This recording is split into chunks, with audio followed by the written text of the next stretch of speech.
Chapter 11.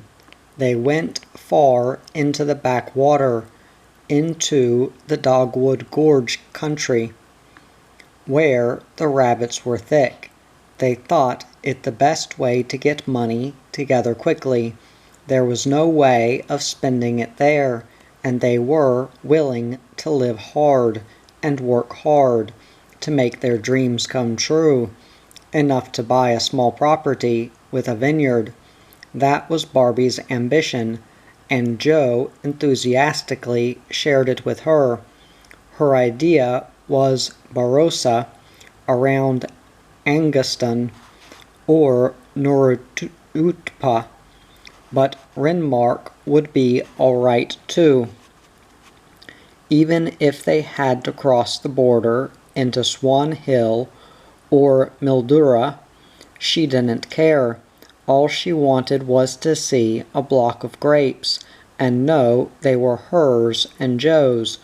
Joe had sold his tin Lizzie, and they went in on horseback, double banking on one horse and packing their gear on the other. They lived in a tent at first, then put up a cabin of logs. The furniture was built of saplings and slabs of timber adzed smooth. They both trapped and poisoned, and Joe took the skins to town every month. He used to be away the best part of 2 days, and yet he would go straight in and come straight back, after selling the skins and getting the stores. Barbie's first child came. Like the creatures of the wild it was born, like a dingo whelping in the cracked rock. She bore it. There was no other way. She was going about the work in the house when the pains came. She fell in a chair with fright. They grew worse. She went out to get Joe. She knew nothing. She was in terror. He was across the creek, bringing down a tree for a ford. She had to get up to the top of a slope before he could see her, but she couldn't get any farther than halfway. She fell down there and crawled under a tree. Her forehead dripped like a tap. God, she thought, I have never known any pain like this. Never. Tearing and wrenching. In tumbling pictures, like the broken images of a shattered mirror, she remembered seeing a brutal man jerk the head off a rabbit as he wrenched its neck, and then look up smiling. She saw another hook, a fish with the hook down inside its belly, and bounce it on the end of the line to free the hook, and he was saying with joy, "You can't tell me how much it hurts. You can't tell me."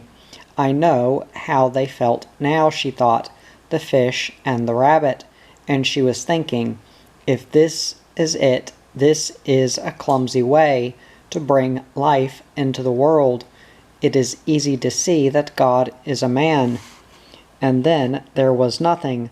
There was only the terrifying memory of running feet, and a yelling voice that echoed 100 voices, knocking back from sky and earth, and the agony of being torn apart, her legs being mercilessly stretched wide like a forked branch, till it seemed they broke with a grinding crunch at the hips and fell useless.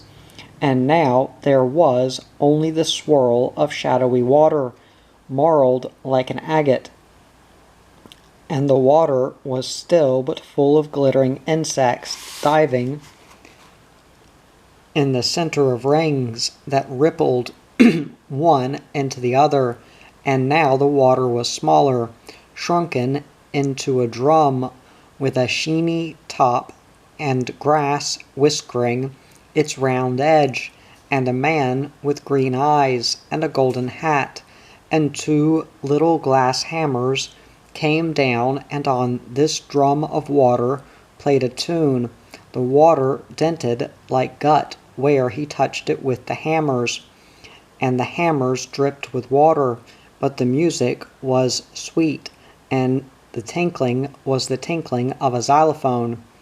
And then the man went, and light grew over the drum, and she could see rafters, and a chinky ceiling, and to the right a window, and to the left a door, and at her feet the rough posts of a bed, and all the excruciating pain, all the racking torture of pressure and convulsions were gone.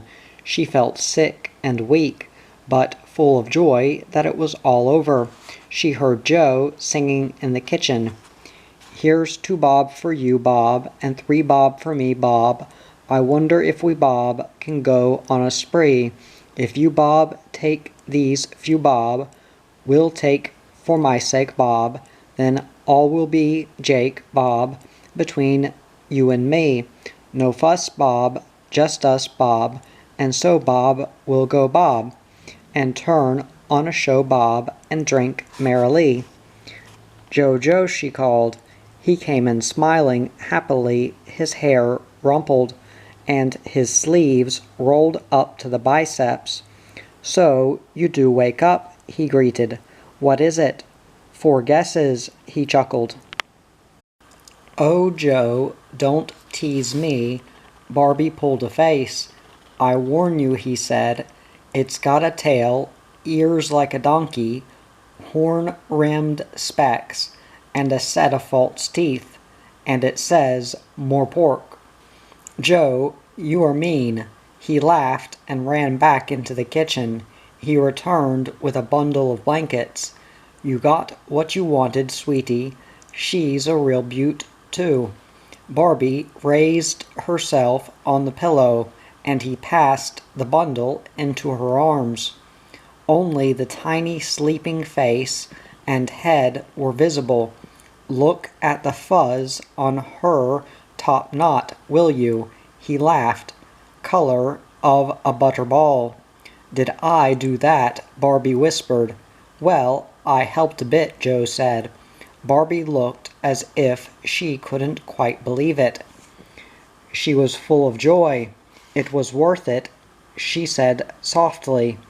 "Every bit worth it. She's just beautiful." "But how are you?" Joe goggled, shaking a finger. "Springing a thing like that on a man. You shouldn't have slipped that Joey for a month yet." "Well, don't look at me," Barbie grinned. "That's what the doc said. Hospital bed booked and everything, and you had to go and beat the gong. No patience, that's what it is." He laughed. "Never mind, you're all right, and so is she, and that's the main thing." Barbie looked at him with love and admiration. "Joe, I don't know how you did it. Poor Joe, I'm sorry." He told her he heard her screaming. She was shocked with embarrassment. She said she didn't scream. She wouldn't scream. She was never known to scream. "You screamed all right," he said gently, "like a gelded bull. I don't blame you, but it put the breeze up me. Farlap had nothing on me. I thought you were being murdered." "Well, I was," Barbie assured him, placing the baby alongside her. The child was being born when he reached her. He delivered it there on the skin of the earth, on a bed of candle bark, carried them both into the house, and from there on it was easy, he said. "Don't you remember me cleaning you up?" he asked. "You were conscious, anyway, or seemed to be. You told me to go and jump in the lake because I wouldn't let you go to sleep. You also said I was a rattle-brained lousy Jack." She pouted sympathetically and put out her arms. He went into them, laying his head on her breast. She stroked his hair, twined it in her fingers. "Joe, you're just the best. I think you're wonderful. Look at me. in a clean nightie and everything. How on earth did you know what to do? Practiced on a few cows before I met you, he chuckled. That helped. I mean the four-legged ones, he added. Calves, mums, you know. But seeing that's my first real baby, I don't think I did a bad job as a midwife either. She didn't know how he had watched her sleeping, with his face tight and his eyes questioning, and a fear in him as to whether he had done the right thing, or was guilty of any oversight. As she glanced at the baby, she remembered that she too had been born that way. In each case it was a father who delivered his own child. It gave her a greater feeling of oneness with her own baby. I'm so happy, Joe. Are you? Joe covered her face with kisses. As Joe McCara is my name, I'm the happiest man in the world today. In fact, he grinned. I don't know whether to get stinking drunk or say the rosary. On his next trip to town, Joe brought back an old battery radio set. He set it up straight away on the shelf, and Barbie laughed at the sound it made. She said it seemed to be full of frogs and whipbirds. After tea that evening, they got onto a program of dance music, and Joe took his wife and they waltzed and tangoed over the rough wooden floor with its cornsack mats. They were all over each other's feet. Joe, what are you dancing to, the crackles? Barbie laughed gaily. No, he roared, laughing the squeals. They set off again. Then the static took over completely, and they puffed to a standstill. Joe switched off the set. They laughed. The baby started to howl. It's not that bad, Joe admonished. It's her feed time anyway, Barbie said. She sat on the bed with the child at her breast. Joe pulled up a box and sat down in front of her. He watched the sucking jaws, the lazy slanted eye of the infant. What a bosom boozer that kid is, he said admiringly. She is not, Barbie said soothingly in maternal defense. She just likes her dinner. Don't you, pretty? If she was a boy called Bobby instead of a girl called Robbie, I'd be jealous, Joe said gravely. What rot, Barbie said, as if you don't get enough of what's good for you. He liked to do what Barbie called tormenting the child. He liked to pull the nipple away just to watch the expression of dismay on the baby's face and see the hungry, frantic lips chasing it, the nose bumbling against the breast, until the indispensable object was seized. He went off and brought back a rattle made of tobacco tin lids on a wire loop. They didn't let her play with it. It was just a noise that had the magical effect of lulling her to sleep. For this reason, Joe said, she wasn't normal. He placed the rattle on the bed and filled his pipe. Barbie, he said, you ever give a thought to that Jack Kippelaw bloke? Barbie started. It was the first time he had mentioned the name since she told him the full story of what had happened, and that was at Pernambuco. Sometimes, she said truthfully. Why? Saw a poster in the bootmaker's window in town. He'll be at the show in 3 weeks' time. Oh, Barbie said indifferently.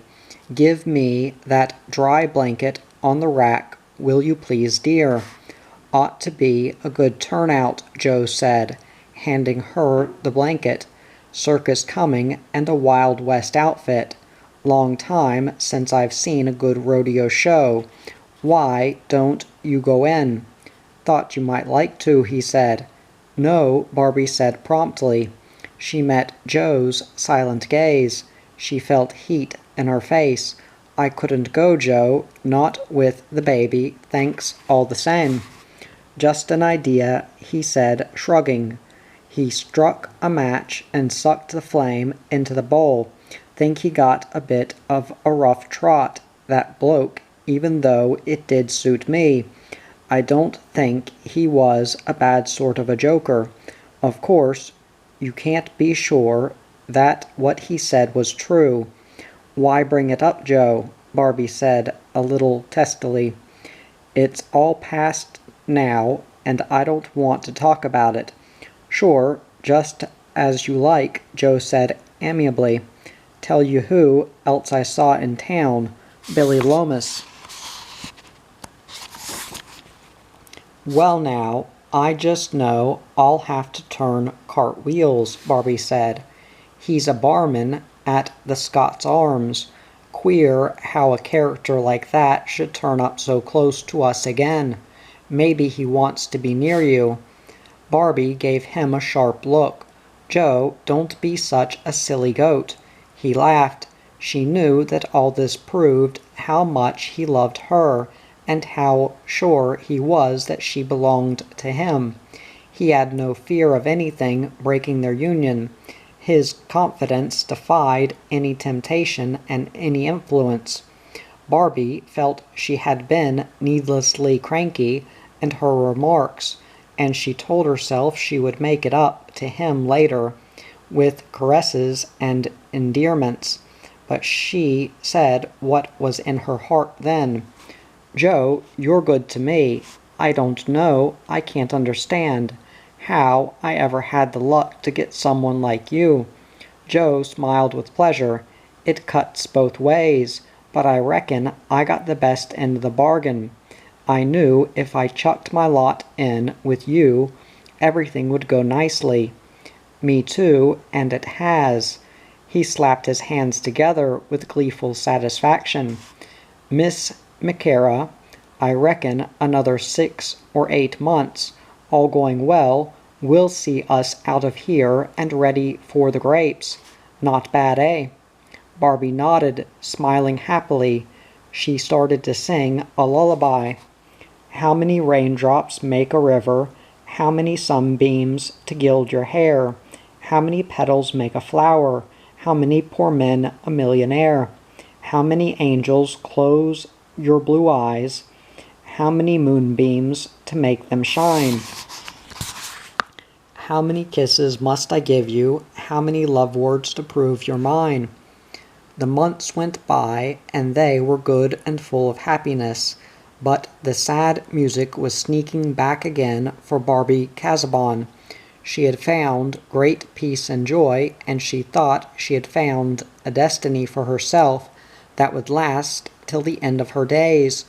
But what she thought was an illusion, though what she found was real enough.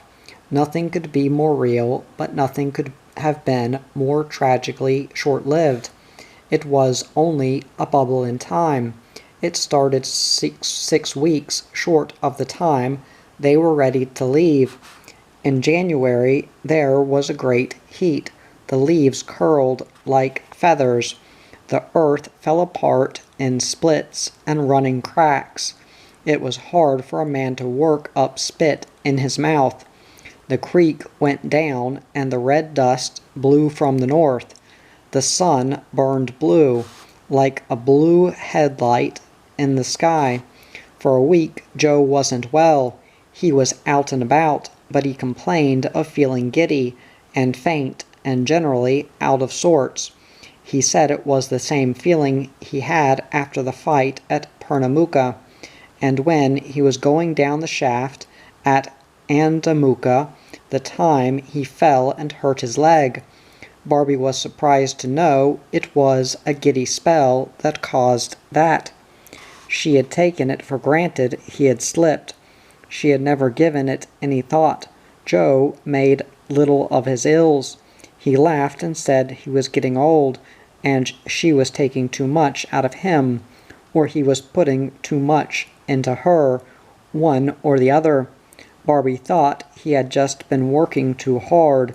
He would be all right after a rest and a change, she told herself. Then the baby fell sick. She was a sturdy child. Joe had christened her Iron Bark and full of vitality. They didn't think there was anything much the matter at first, but she got worse. She just lay in the cot and the sweat soaked her. Barbie could wring out her clothes. She lay there like the dead when asleep, like the dumb when awake. Barbie and Joe doctored her. They didn't spare anything. She sat up with the child 2 nights running, Joe with her. Joe wanted to get the doctor, but Barbie didn't want any doctor. She could pull the little one through. She knew it inside her. She knew it as if something told her.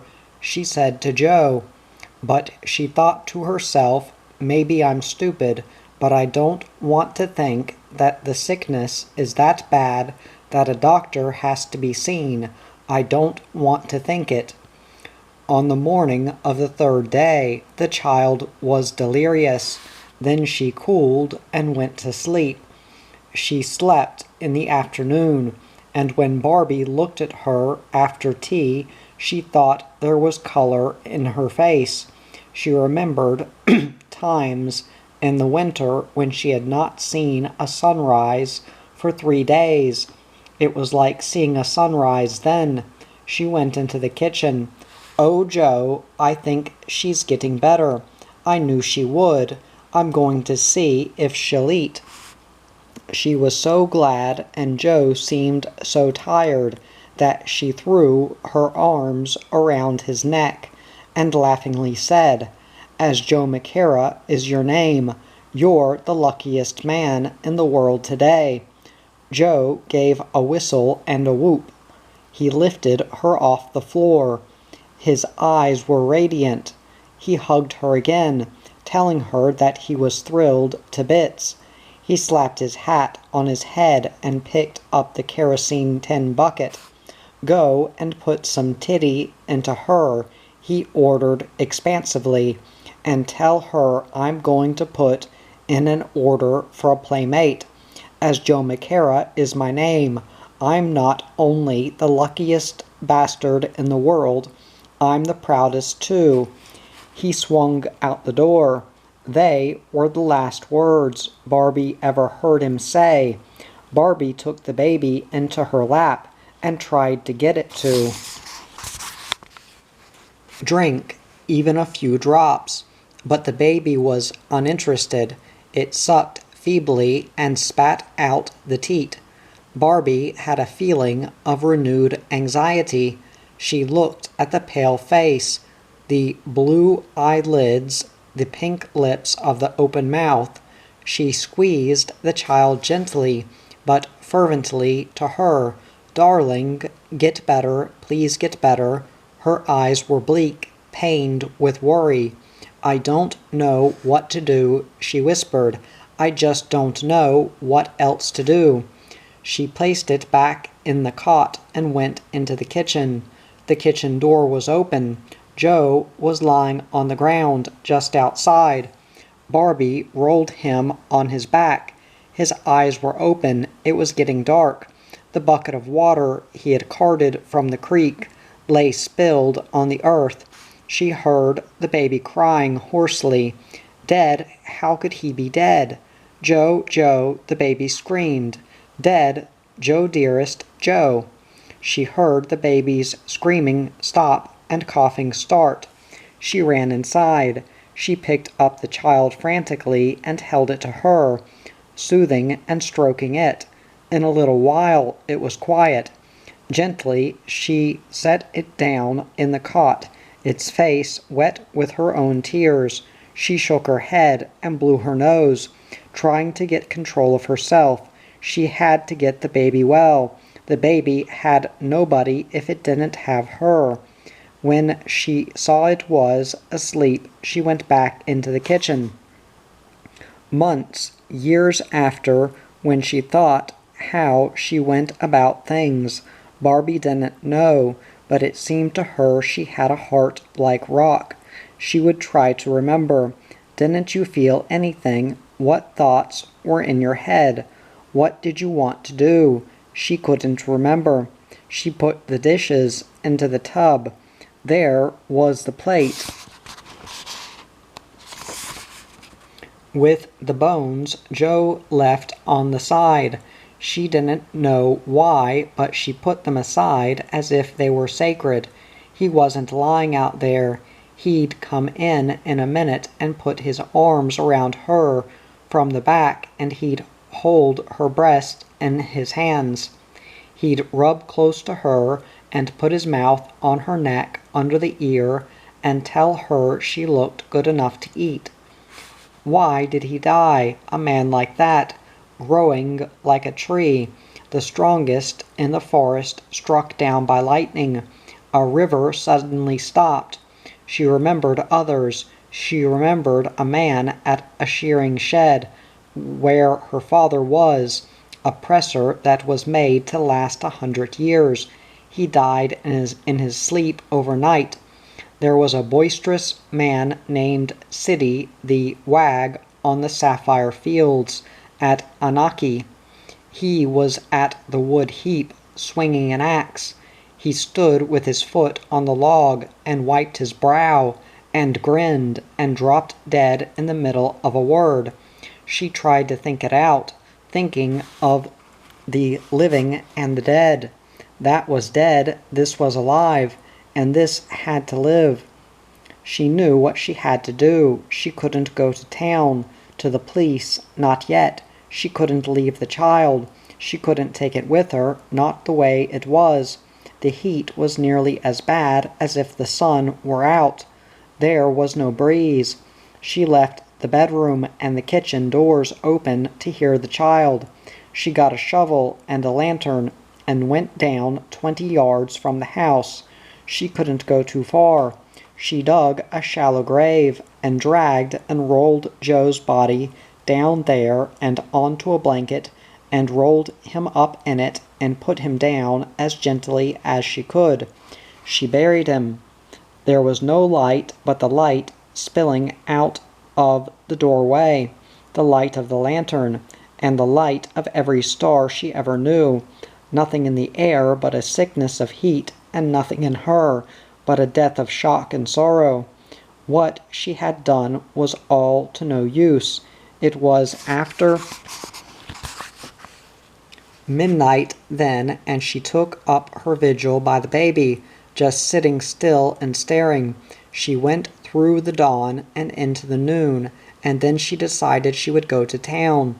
The sweating stillness of the baby alarmed her.